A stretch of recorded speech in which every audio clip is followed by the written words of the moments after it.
Welcome everybody to the third episode of Tiocfaidh podcast. This is Ivak, TDZ? and we're back again after close to 2 months to this podcasting. Yeah, it's been quite a while. Yeah, with TDZ school and just myself work overall, and as well other sim league. I think we had a bit of not downtime, but the Opposite of yeah, the downtime. opposite of downtime, which is we were a bit too overworked, so we took a little break of podcast. We'll see if we can get that started more regularly again. Yeah, I mean, I got spring break this week, so that's why I'm able to jump on. It's been so long I haven't had a break, but I'm getting one this summer, like a vacation week. I'm going to New York. It's gonna be amazing. Well, for me, it's something like interesting because I'm not from New York. Oh, I'd love to go up there. See, I live where everybody vacations too, and I hate it down here. Well, it's like after a while when you just like you lose the attraction of the region, like so. Oh, yeah. Well, or you just never actually learned it because you live there. But yeah, I can see why people go to Florida to vacations, but living there would not be as amazing. Yeah, 95-degree summers is not fun. Not for all summer. Like Yeah. probably for a week you would be happy. It's nice. It's like everything. Go to the beach, get sunburned, yeah, all that fun stuff. Get sunburned. that would be so me. Like I'm takes- white, so. It takes me like 15 minutes out there on the beach because you got nothing. But for me, beach would be actually amazing because we don't really have that here. Well, We there's have nice some, ones. but it's boring. Now we got like that clear blue water and the white sand. Wow, we have like beach on like that give on rivers and everything, so it's like really not amazing. And we got the river beaches too, and those are gross. Yeah. Full of gators. Yeah, that's true actually. For you, it's actually not only gross, but dangerous. Yeah, lots of poisonous snakes, or venomous technically, and then gators, all kinds of. But people don't go on those beaches, right? Oh yeah, we tube down the river all the time. How? That's so dangerous. I would not go there. I mean, like the rivers that you're allowed to. I mean, people go down all the rivers. You usually don't tube down just any river though, because that's how you get attacked. We have specific rivers that we can tube down that have fences up to keep the gators out, but I've seen gators climb fences. So Whoa. it doesn't really work that great. I usually end up seeing more snakes out there than anything. A couple water moccasins, rattlesnakes, stuff like that. I would be scared. Like I don't want to die by going to swim. Yeah. You're out in the middle of nowhere, and once you get in the river, like to start tubing down, you go one point to the other, and it's like a 2-hour tube. So if you're in the middle of it, good luck. And try to not get bitten. Yeah. Okay, so alright, let's start on this podcast. First up is Steelhead, my GM, because I posted in the locker room. That's a smart thing to do. You an excellent development of your players, each breaking 1,000 TPE this season. Definitely two of the gems from your draft class. What did you guys think of the SHL and SMJHL playoffs? Which would be so far. Yeah, so let me get. I did not follow the playoff more than I needed to do. I have because I've been bored since Calgary wanted to get swept. Yeah. I'm impressed by the junior teams. Like Vancouver swiping the Knights, then going in like almost sweeping the Mammoths to go to the final is actually really impressive. Yeah, I was surprised that Vancouver ended up making it to the final so easily. Yeah, and then you have like Prince George that still had an easy time in round one, but they faced the Scarecrow in round two, and they actually managed to push that really far, like game seven. Uh, Yeah, I was I was surprised they beat Detroit so easily and how far Detroit. you just cut. I'm not hearing anymore what you're I'm saying. not. Okay. All right, yeah, I think it's back. So Yeah, I was beating Detroit so easily. got beat so easily. Yeah, it's quite impressive. And right now, how the final are. Let me make sure. Game three's PvP'd,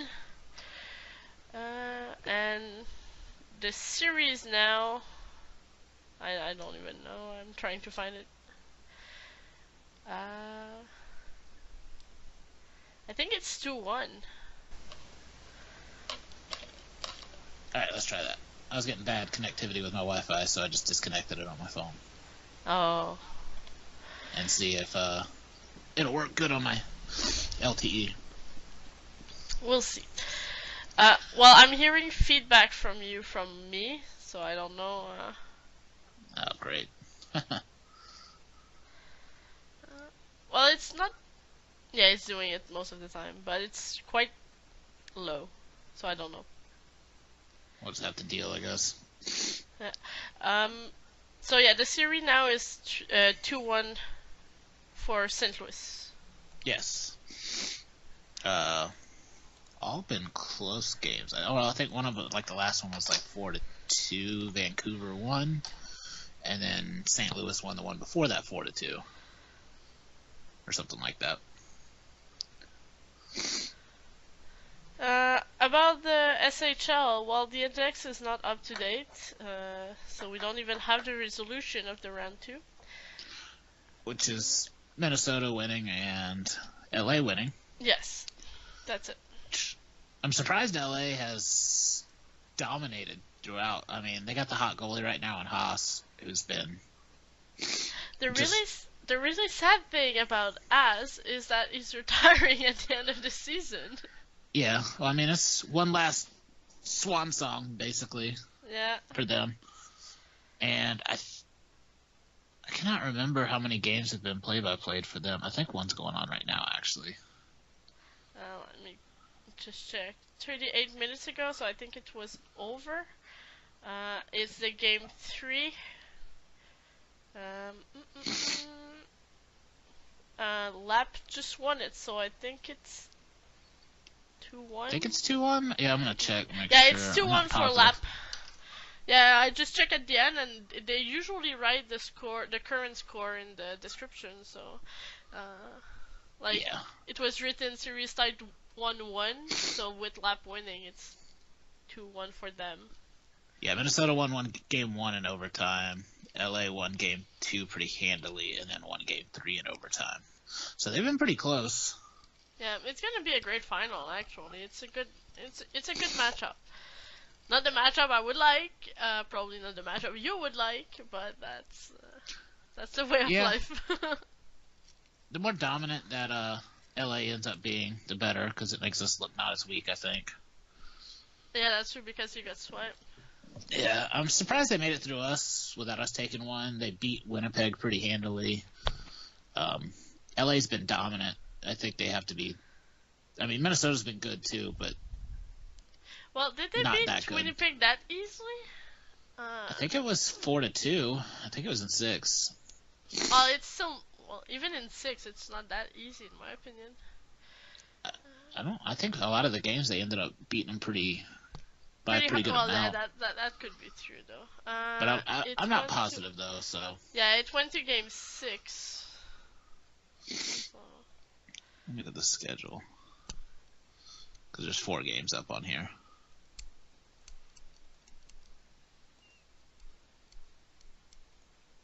No, I mean they were pretty close games. And Oh if wait, I no, I was look, looking at the wrong thing. oh, Oh no, yeah, Winnipeg lost 4-2, 4-2, 4-1. And then you have in the two game that is not in the index, you have Winnipeg winning 5-4 and Lap winning 4-2. Yeah, so a lot of 4-2s. Yeah. So it's still pretty decent in my opinion. Yeah. It's just been crappy not being in it after being in it last season and going to the finals. Yeah, this is actually one thing that surprised me the most about the league is that there is a lot of parity, if we can call it that way. Like it takes really a short amount of time for teams to start to be good, and then like they can go on, and then after your team can be good and be shit the next one, and like the other way around, you can be shit and be good after. San Francisco's a good example of that from this past season, where they won the Presidents the season before and then missed out. And then, yeah, that's true. West Kendall missed last season. They made it in this season. The Blizzards and like the Steelhawk finishing their rebuild and being actually pretty good. Yeah, Steelhawks winning the President's Trophy. Yeah. Manhattan winning the Cup and then going to second to last in the league. But they had a lot of issues and a lot of retirements. Yes, they had a lot of movement. Let's say it that way. Yeah. But the range now that they are in GY's hand will probably have a good a more stable GM in the future. Because we could all see that GY was pretty stable to an extent as a simmer. Like he still did it every day for like 10 seasons, so he has a dedication to the league. Yeah. Plus, he's not going to be reliving anybody. Yeah, that too. Gotta throw that meme in there for everybody. Yeah. You have been relieved of your function.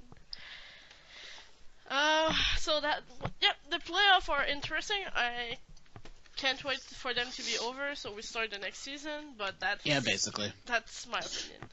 I'm happy for St. Louis. I mean, that's my team still. I still love Joe. For you, I love you have the team. A reason to be happy.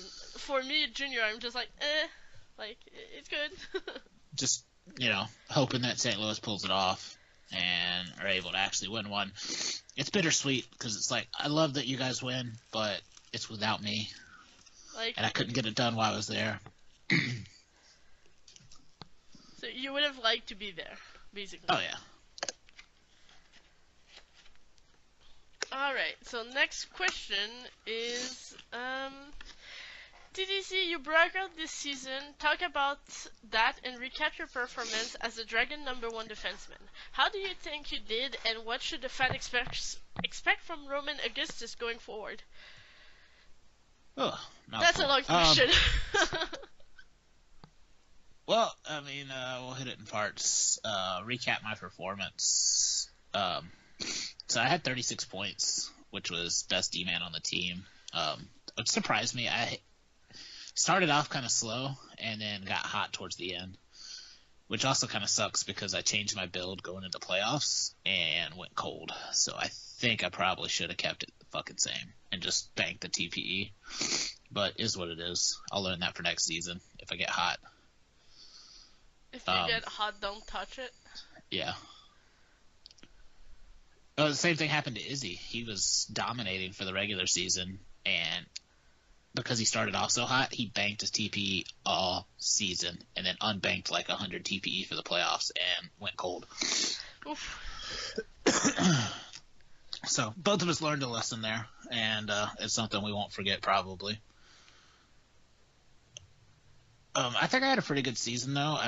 I didn't like stand out in any one category like statistically to the league. But I think defenseman points-wise, when I checked last, I was like 14th or 15th. So I was just on the outskirts of the top 10 there. And I was, 6 or 7, maybe 8 or 9, somewhere a little less than 10 shots blocked back from the top 10 on that as well. So I'm doing good across the board, but I'm not standing out in any one category. So I was pretty pleased with it. definitely a breakout season for me when I had like 18 points last season, and I basically doubled it. Going forward, probably about the same. I don't see how I would. I mean, I'm getting more DPE, so obviously I should get a little bit better, but I don't see myself getting more than 40-ish points or so a season.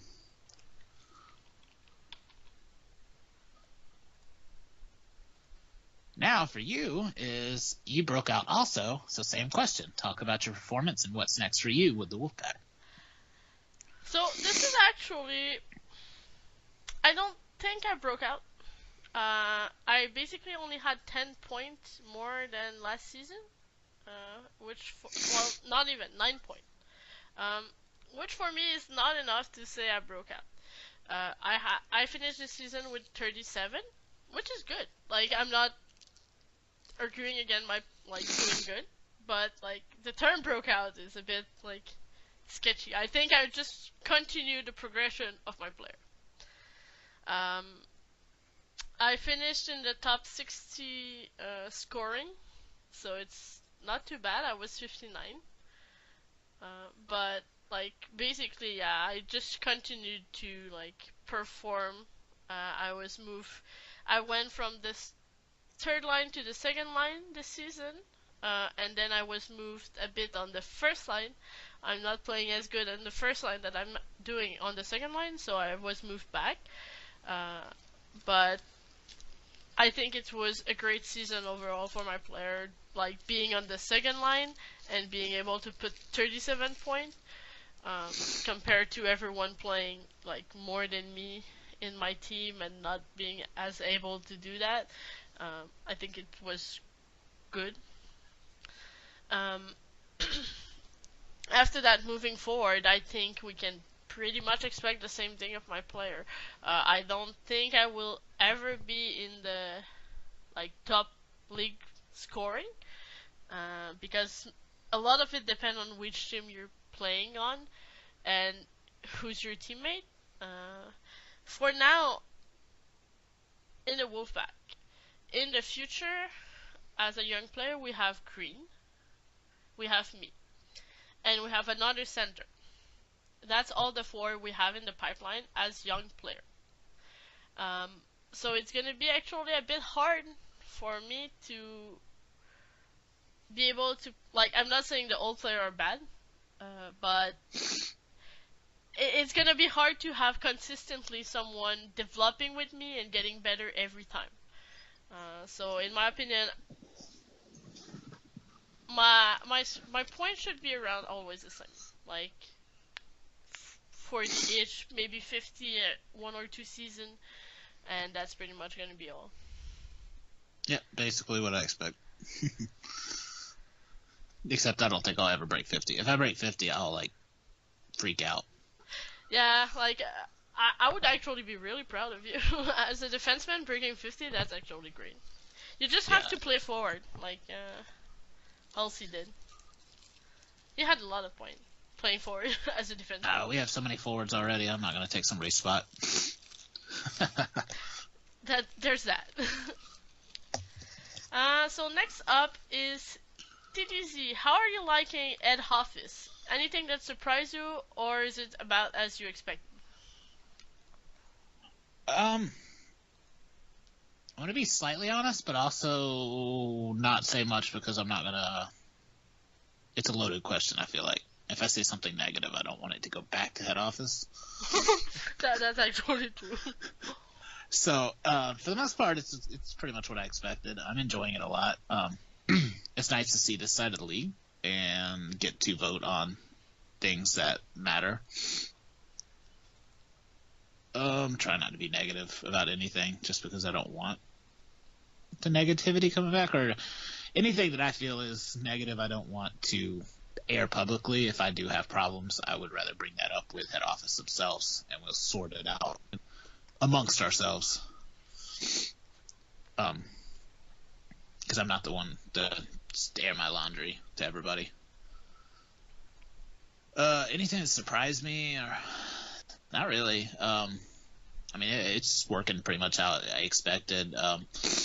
It was all forum based until this past season, actually, and we finally got the Discord up. So that's been a nice thing. I guess right when I came in is when we started the Discord, so it's been a lot quicker with some of the chatting instead of talking back and forth on the forums for God knows how long before you come up with a decision. So I think it's definitely sped up some of the decisions. But it's been really fun. I enjoy it. Everybody in there's pretty great. It's just been nice getting a different side of the league. And for you, Evok, what did you expect from being the new, or what do you expect from being the new SHL Simmer, and do you think it will change how you enjoy the league? That's a good question. What I expect is I will be under kinda I will be looked upon closely by the member of the league. Basically, I'm expecting that everything I do or say could be make fun of. Mm-hmm. And it's highly possible to change how I enjoy the league. I will, however, try to not let it not allow me to enjoy it. But yeah, basically it's gonna just be like I'm not expecting anything major. I mean, I know what being a simmer entail. I've always considered it like not as bad job as everything was saying. It's tedious, yes, but it's not a hard job. In my opinion, it's always the same thing. It's data entry. If there's a fuck up, it should not be from the simmer. So that's one of the point I'm gonna try to make sure that like if there's a fuck up, it's not coming from me. It should be simple data entry all the time, and then pressing a button to like sim the game. But yeah, that's gonna be really interesting to follow in the next season. The hard part for me about this job is that I'm gonna have my first season soon. By the end of this month, in my opinion, I'm gonna have to start it, and I'm also traveling for work in Europe. Basically, the first week of next month.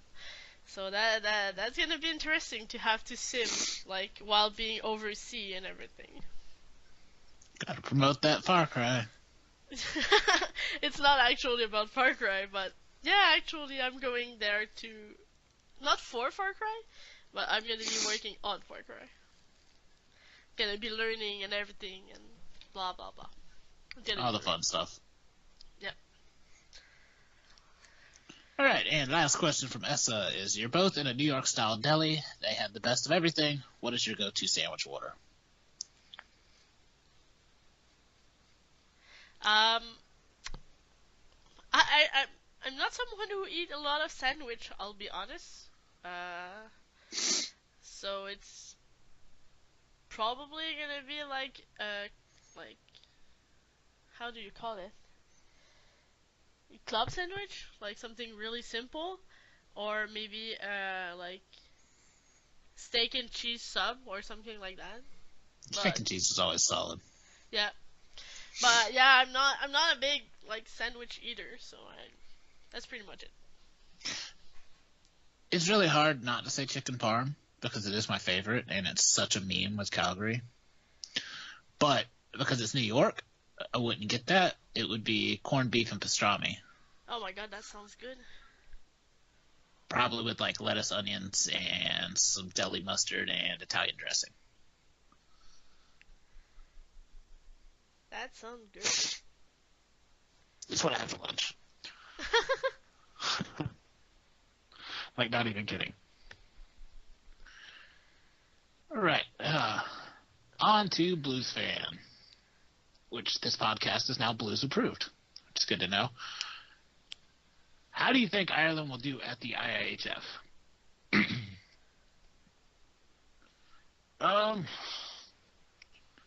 Well, first of all, me and you have now switched spots. Yes. So this is going to be a fun season. our fun tournament. Um, so I'm working on mine still. I mean, I think we're going to do better than last season. We have to. We can't not make medal rounds again, especially as the team's getting better. That would be really I mean, hard if we're not making it. Like, I would not understand why. Yeah. We didn't get weaker anywhere. The only place that got weaker was Sarantas, who dropped TPE because of regression, but then you gained so much, y'all basically just flip-flop spots and have very similar builds. So that's our forwards, are the same except for more TPE across the board.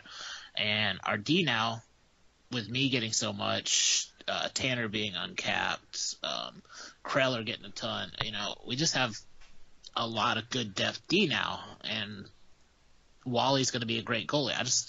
If we don't make medals again, I'd be very confused. I'll be cursing at Simon T. Yeah. And obviously I'll run more tests once we get the file so I can actually run them and figure out what's best. I'm running initial lines now. I know Schmurf, and if you listen to this, if not, I'll tell you in the chat later, wanted me to look at putting him on center a third line, which I have Owen there, because he was like top 10 in face-offs, but I did look today, and Owen has better stats in both face-off and strength, but Owen plays wing for Texas, so he wouldn't have been on the face-off leaderboard. Ah, that would explain, actually. Yeah, but we use him as a center because our centers are young. They need time to gain TPE. But I think we're going to do better. I mean, we're even running like, what is Bobby at, like 600 TPE or something like that? Or more? Where's he at? Is he on basically tap, 600 actually? TPE. Yeah, he's played for Toronto last season. Okay, I'm really not following who's playing where now. So, I mean, we have like a 600 TPE forward on the fourth wing now instead of running, or fourth line instead of running like 3 cap players down there. So it'll be nice to have some depth for once. Yeah, and we have 2,000 plus TPE D-men. And we have some great D-men coming up and everything as well. Yeah, I mean, Tanner should pass Fairgall for next season, so it'll just be him and Kreller playing second pairing. As soon as O'Callahan uncaps, he'll move up to third pairing, which he might move up next season anyways. I don't know. Maybe not. No, because I think O'Reilly retired, so this is his last 2 raw. So O'Callahan will probably move up anyways.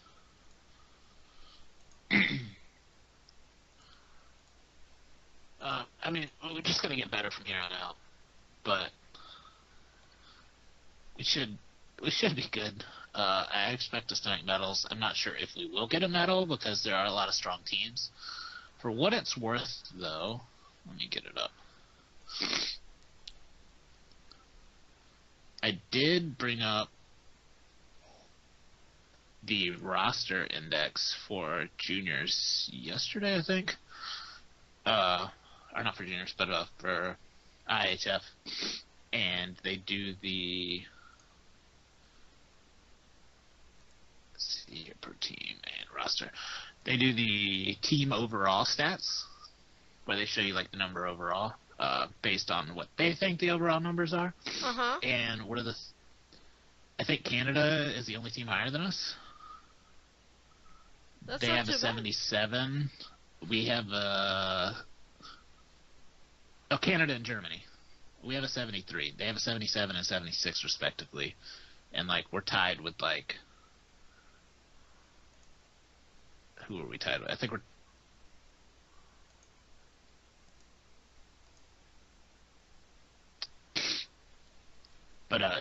other than those 3, which are usually powerhouses, we're higher than UK, we're higher than Sweden, we're higher than Russia, Norway.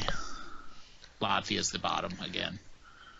But then they also made it last season being the bottom. So, never know what's going to happen with IHF, and that's always the big thing I got to remember. Yeah, basically. We're tied with Finland. But I think our team's just going to keep getting stronger. We're not a couple people are closer to regression, but they also have like 1,800, almost 2,000 TPE, so I'm not worried about them.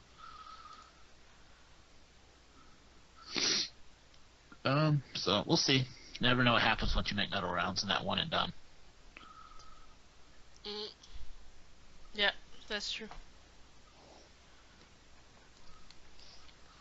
All right, and then next up is, how do you think Ireland will do at the World Junior Classic? World Junior Classic? It's a championship? Whatever it is. I uh, don't know. Probably good. A lot of the junior players we have a lot of the young player we have in junior are actually capped, as far as I know. Yeah, I mean, he's going to get Kane Riley and Lavelle, DeWitt. They're all over 300. I mean, 2 of those are capped. Elliott played SHL this last season, or after he got called up after his suspension, so he shouldn't be there. O'Callahan, O'Sullivan, Toner, the other O'Sullivan, plus all the season 40 that I haven't added to my spreadsheet yet that I need to do.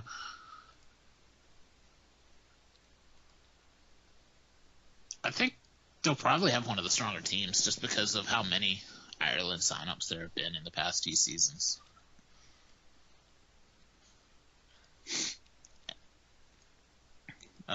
So I expect them to medal, to be honest, especially with the changing of the teams and having full rosters, so they'll finally be able to take advantage of that depth. Yeah, because last season they were not able. I think they were limited to 12 players or something like that. So I'm really happy 6 they have more now. forwards.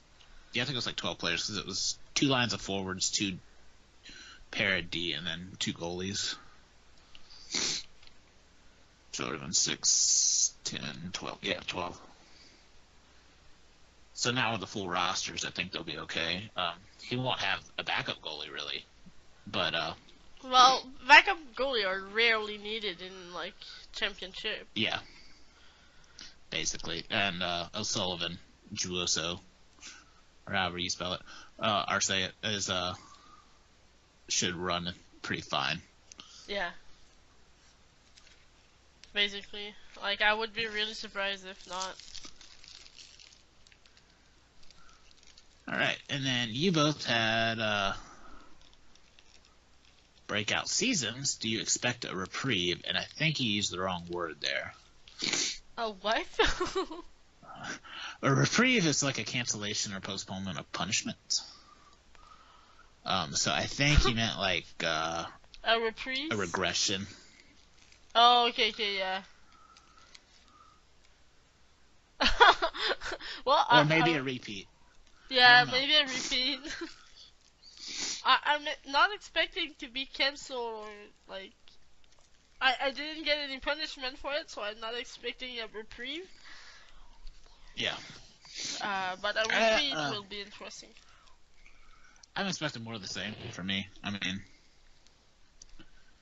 I don't expect to really regress much if I do. I mean, it's possible that I regress a little bit, and it also depends what we do in free agency, how other D-men come along, what, my ice time might get taken down a little bit, numbers might get changed around, chemistry might be off. You never know. So I could regress a little bit, but I don't expect to be too much. I'm going to probably score more than 30 points and probably no more than 40, somewhere in that 10-point range.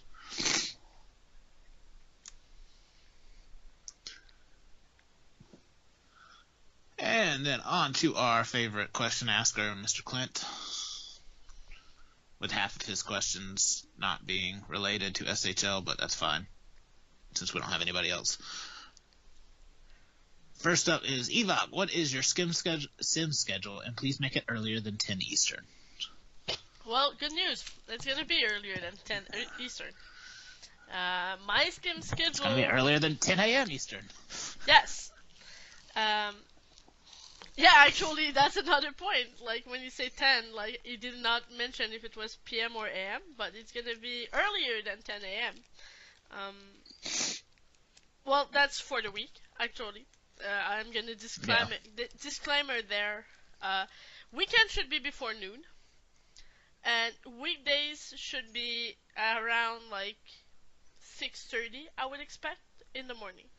Um, Basically, what I want to do is like wake up, sim, go to work. So basically, nothing during the week could prevent me to sim in the morning, except if I'm like sick, dying, uh, and I can still plan my evening as I want.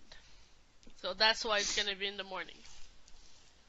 But you just pull a Taywhite with that, and put the disclaimer and sim schedules subject to change and all that.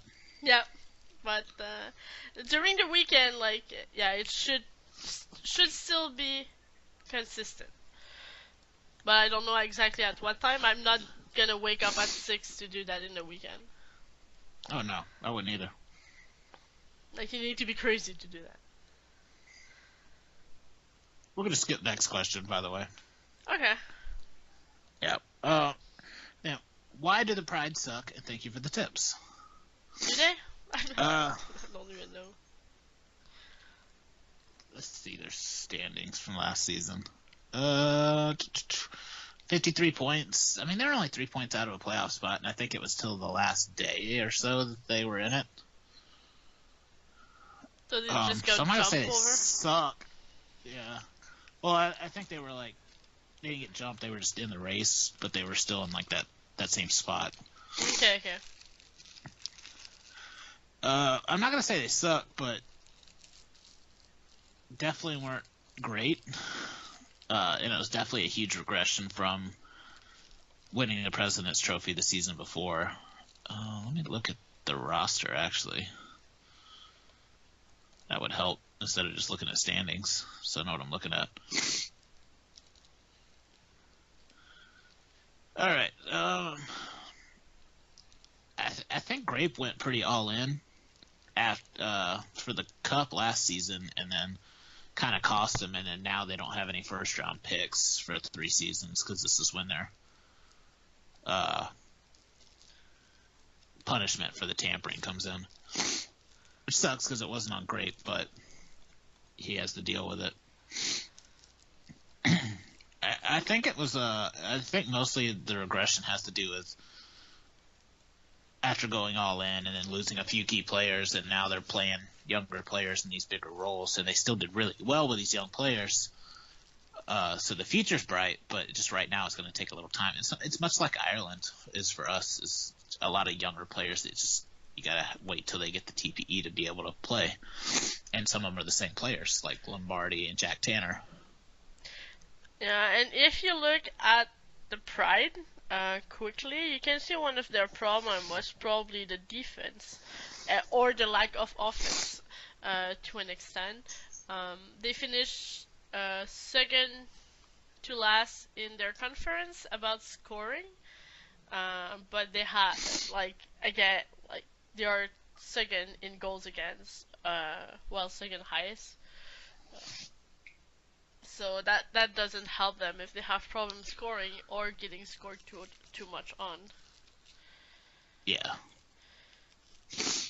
Like if you look for goals for, they were 11th in the league, and then goals against, they were 10th in the league. So overall, they were like 10th for the goals for against mix. Yeah, which is not amazing. Yeah, and they were great on the power play and pretty good on the penalty kill, but you can only go so far on special teams. You got to be able to score 5-on-5. And like I said, I think there's a bright future there. It's just these young players need a little bit more time to really step up. And they'll get there. But when your highest... Well, let me get it back up because I switched over to the stats for.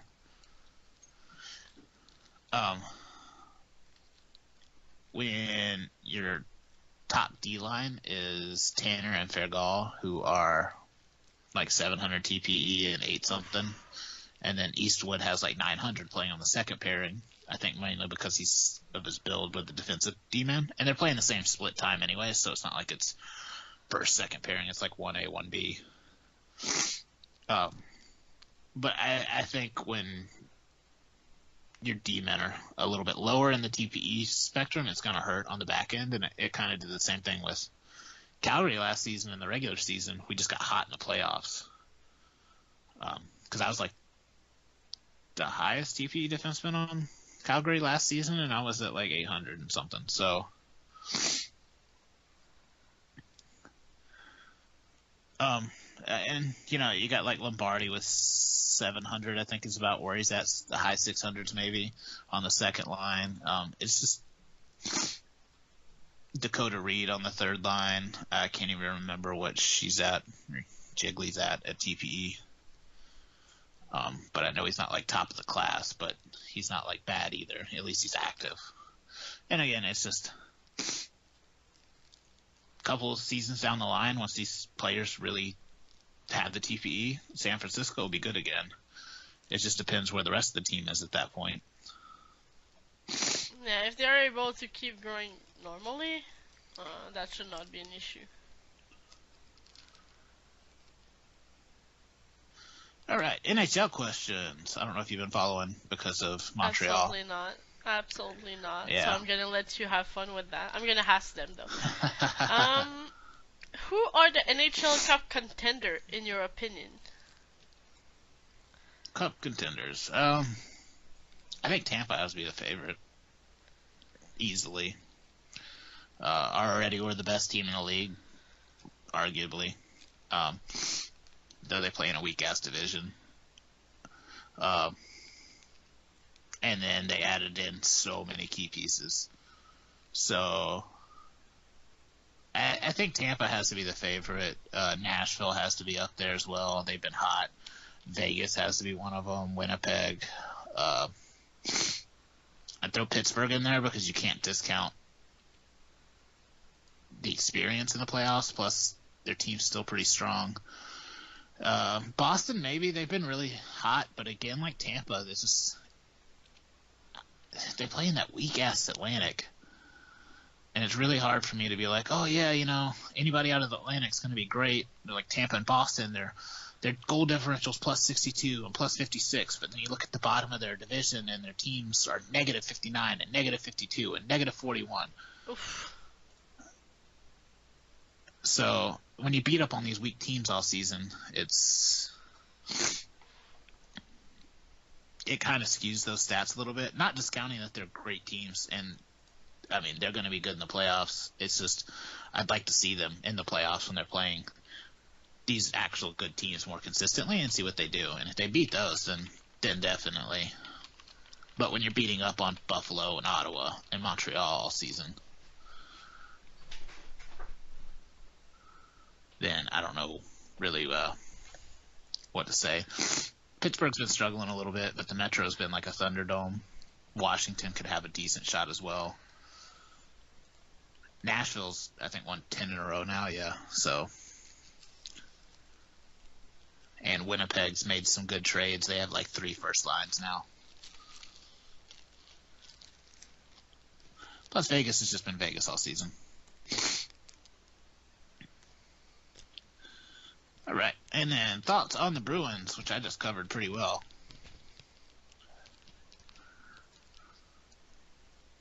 Sorry? Good team playing weak teams. I would ask you your thoughts anyways because, Montreal, Boston, it's a loaded question. I just didn't follow at all the NHL this season.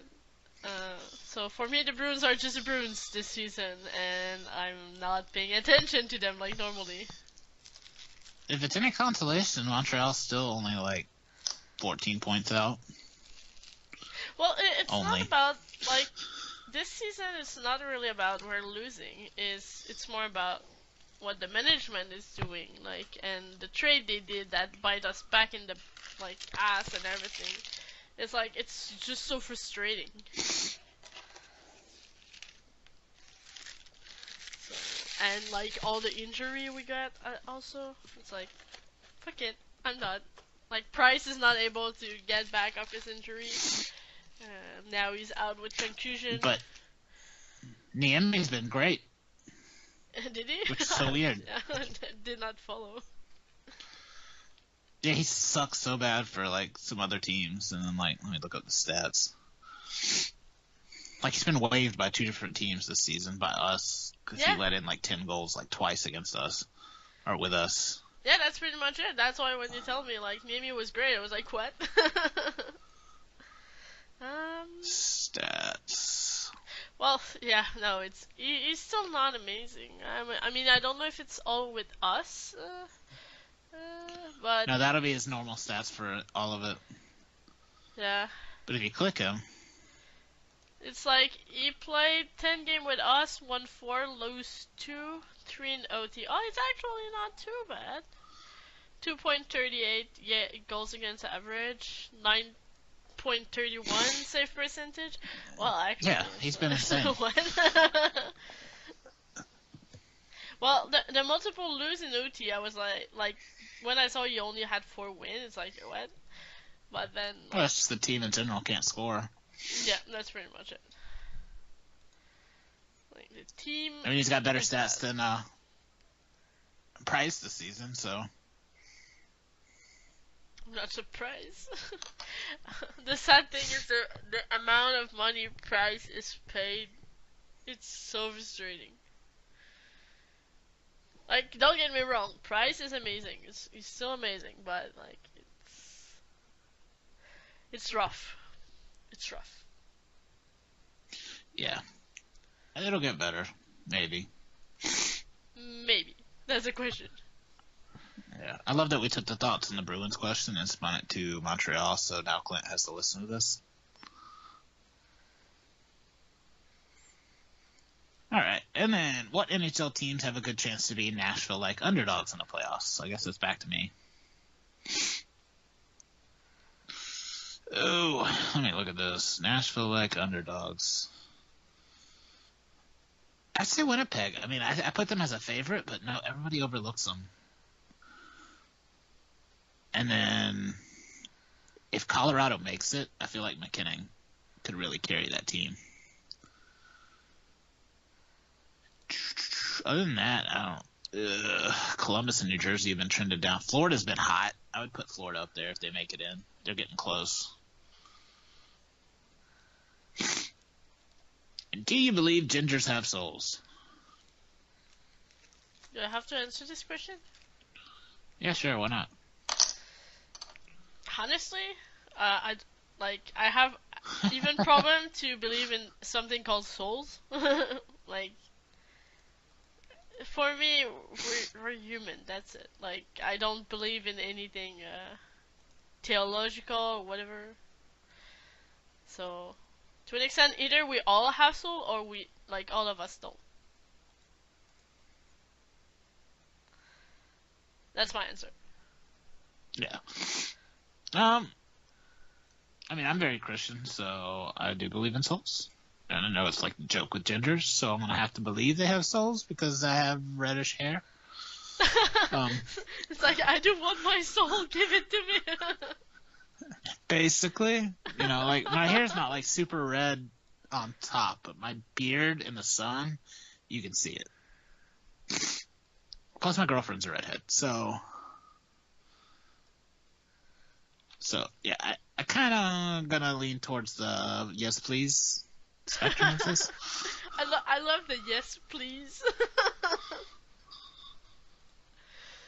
It's actually quite funny. Like I said, it kind of feel like, please give me one soul, just one soul. or at We least can don't split remove it. it. You can split it. No, don't split your soul. Just get one.